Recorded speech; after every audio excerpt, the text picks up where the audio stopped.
أعوذ بالله من الشيطان الرجيم بسم الله الرحمن الرحيم ورسول الكريم أعوذ بالله من الشيطان الرجيم بسم الله الرحمن الرحيم from Holy Qur'an. Allah is reminding us that the they in the end of the second of this ayah that had been recited, they feed you for the love of Allah. They feed from what they love. They don't bring their garbage to people, they bring the best of what they have and they feed insan. And Allah begin to give us an understanding that they feed the indigent miskeen, they feed the orphan, the yatim, and they feed ahsiran, the captive, the one who is captive. This we live our life by this. We can go every week and repeat the same ayatul Qur'an and it goes deeper. It should go deeper and deeper, that it never ends. Allah's words have no limit in its understanding. And these whom they feed, Allah wants us to understand the category of these people. Many people feed, which alhamdulillah is tremendous blessing, but these whom Allah is describing are different category of people, saying that we feed you, and they write down in the tafsir, for the sake of Allah. But that wasn't the Arabic. They feed you for wajh Allah, they feed you for the face of Allah. Islam, your prayers, Iman, Iman is faith, Maqam al-Ihsan, they see Allah. Their worshipness as if you see Allah. If you didn't reach that maqam, at least know Allah sees you. So means these are the people of Maqam al-Ihsan. They do what they do for the holy face of Allah, whatever that may be. What Allah want to reveal of those realities to the darajat of the firasal and the basir, the vision of the heart of that slave of Allah. What Allah want to grant, nobody can say, no, it's not possible, Shaykh. Allah grant whatever Allah wants to grant. But these rijal, these ibadullah, their feeding of people for the sake of the holy face alone, and they ask no reward nor do they desire anything from you. But our life is based on to be at that table. That they came to Sayyidina Isa said, we want a table from heaven to show us who you are. And Allah warned Sayyidina Isa, if we send this table, they're forced to eat at it, and those who don't eat at it will be severely punished. You can't take something from Allah, you can't see something from Allah's miracles and then walk from them. You are now accountable for what you took. He said, are you warning? You want to do that? He said, no, we want to have the table from heaven, I want to show them. It was all about showing miracles.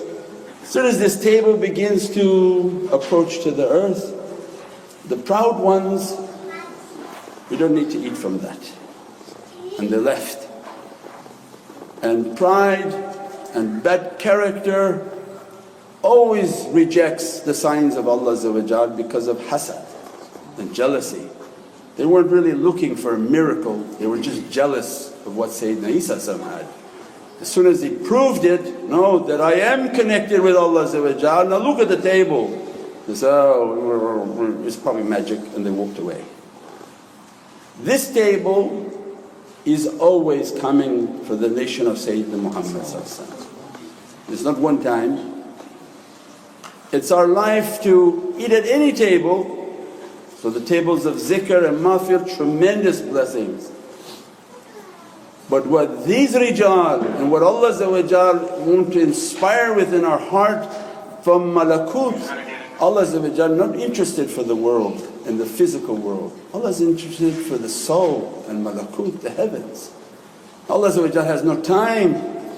This is a description of the people of maqam al-ihsan whom they see what Allah want to see. These are the people whom are ahlul basira, their hearts are open. They do what they do for what Allah is going to reward them. So it means they don't do things for money. They don't set up maqams and stations that if you pay this money you get this maqam. If you pay this money you get this maqam. Allah says, no, that doesn't how it works. My rijal, they ask nothing. They ask nothing. There's no fee that you pay and you reach a darajat. It's blood, sweat and tears is the only way to reach Allah's satisfaction.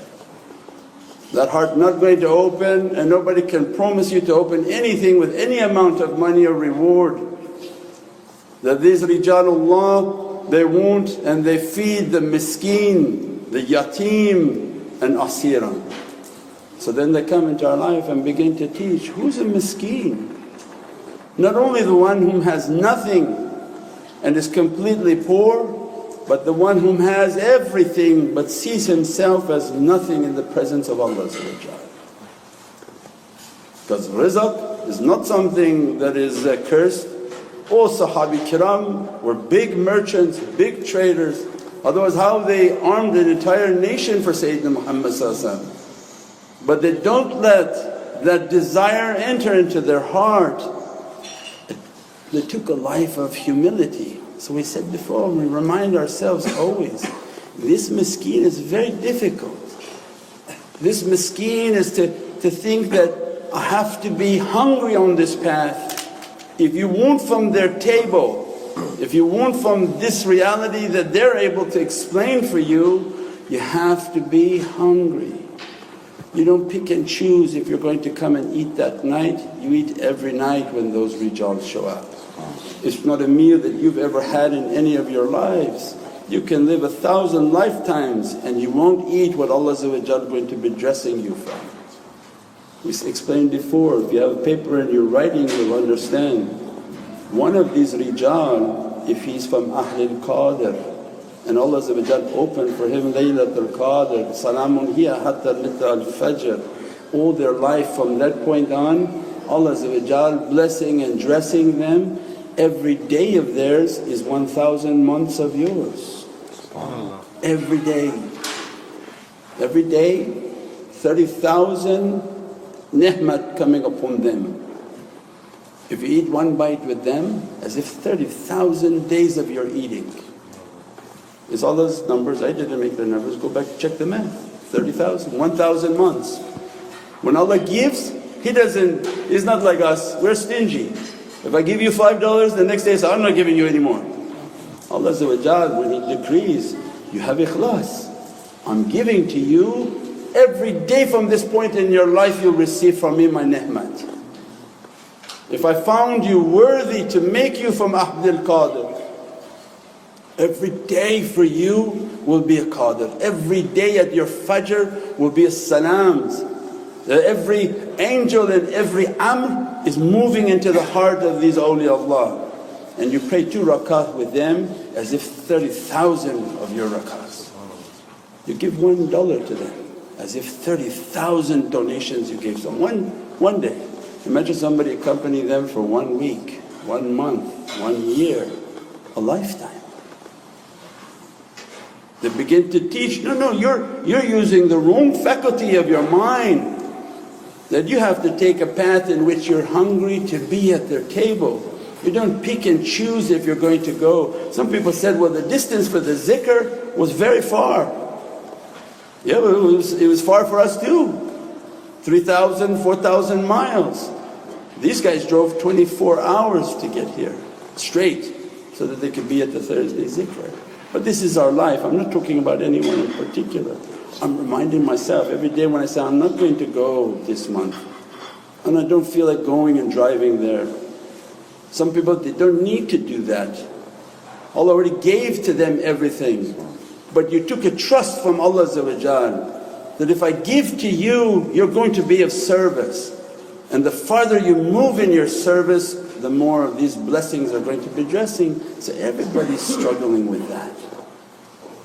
But you have to truly be hungry. If you're not hungry, don't bother going to the table. It's going to make you to be accountable. So the real miskeen is the one who's eagerly waiting, continuously praying every night, Ya Rabbi, open for me, open. We say, how am I going to open for you, Abdi, if you're not sitting with them and taking from that time? How is it going to open to you? In the market? Just by revelation and wahi to you? Sit at the table. Every word that they're putting onto you is a dress upon your soul. And that's not like any other association. You can have 50 people who call them shaykhs, but if not from these rijal and not those whom their entire being is maqam al-ihsan and their entire basira is to look to what Allah wants to show them, they're going to be dressing you. Every association is a unique and new dress. As soon as the association and the zikr begins, we've described many times before, these are the people of muhabbat and love, that they open such a love for Prophet and their shaykhs open such a love that the minute you enter into the zikr, their love releases their soul into the room. They are fulukul mashhoom. They said, Shaykh, what is fulukul mashhoom? Is a loaded boat somewhere outside with lots of electricity? What's the fuluk? What does Allah care for a ship? Other than your soul is a ship and it knows how to get to Allah, but loaded ship. Their souls are powerful, filled with energies that Allah bestow upon. As soon as they enter in an association, everyone's souls are put upon their soul. The minute they enter into their ishq, everybody is risen up to the presence of Sayyidina Muhammad. It's not something hard. You have to use aql and say, well Shaykh, how is this possible? How is this earth moving? This earth has 7 billion people and it's a ship and it's just moving around. How many billions died on this earth? Say trillions of souls are on this earth. Whom Allah loves more? The earth or Bani Adam? وَلَقَدْ كَرَمْنَا بَنِي آدَمَ.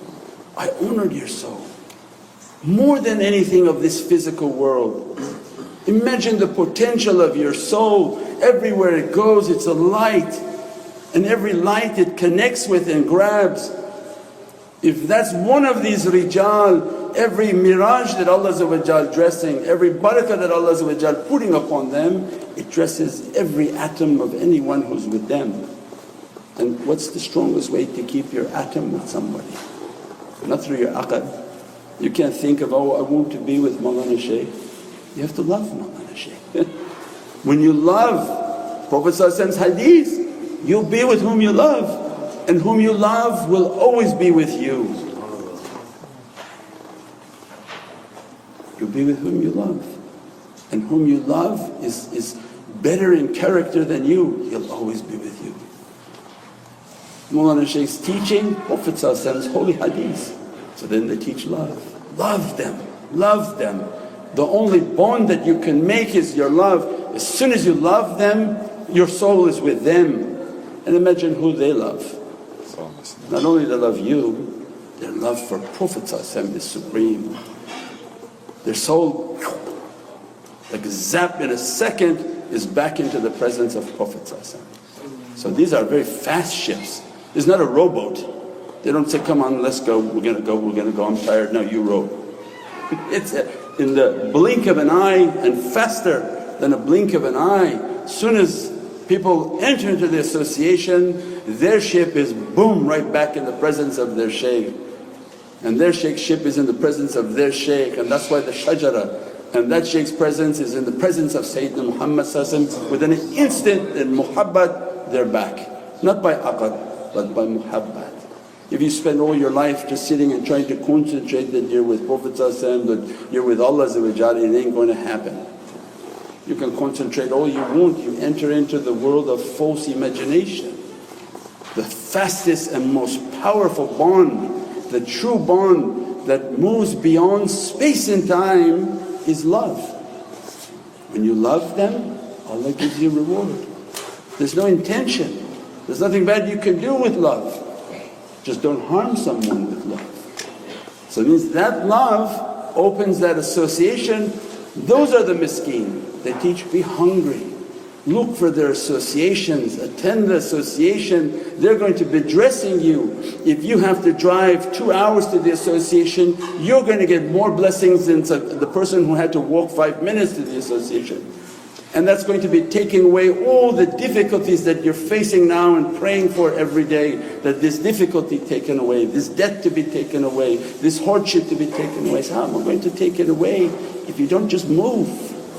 So then they have a hunger like a poor person, that looking for a piece of something to eat, and you cry out of shame. Go to the store and see how they're eating out of a garbage can, out of the hunger that they have. And Allah asking, you have that hunger to reach my marifah? No, you're full. You don't even care if there's an association. Have the hunger of these poor people, then we understand what is miskeen. Then they teach, be yatim. Don't think that you're attached to anything. Anything you're attaching yourself to is going to distract you from this love of Allah. Yatim means he's completely cut off from everyone. His friends don't like him because he can't sit with them and talk about nonsense stuff, especially about kicking a ball here and to this side, then kick a ball onto that side and then kick a ball onto this side, or hit a ball with a stick. He becomes yatim. His thought is about how to please Allah, how to love Sayyidina Muhammad, how to be of service to Prophet. Ya Rabbi, I could be opening my grave tomorrow, I could be dying. And he finds no more interest in idle talk, in idle associations. And then he finds himself like he's been cut off. If we're not reaching that, and we're not reaching a feeling that, what am I doing there? What am I doing in the stands and screaming and yelling for a ball that I don't even own? And you're not going to get $1 from their salaries. And then you begin to think and wake up, something wakes up, I don't need this, Ya Rabbi, I'm going to walk away from this. And then the yatim begins to come into the character, that you want to be with them, you want to be in the circles of zikr, you want to be in their associations, you want Prophet to be happy with you. At that time then they begin to open, then asira. Then come and accompany them, but not with your mind and not with your thought. Come as a captive, as a captive. They grab you, say, follow.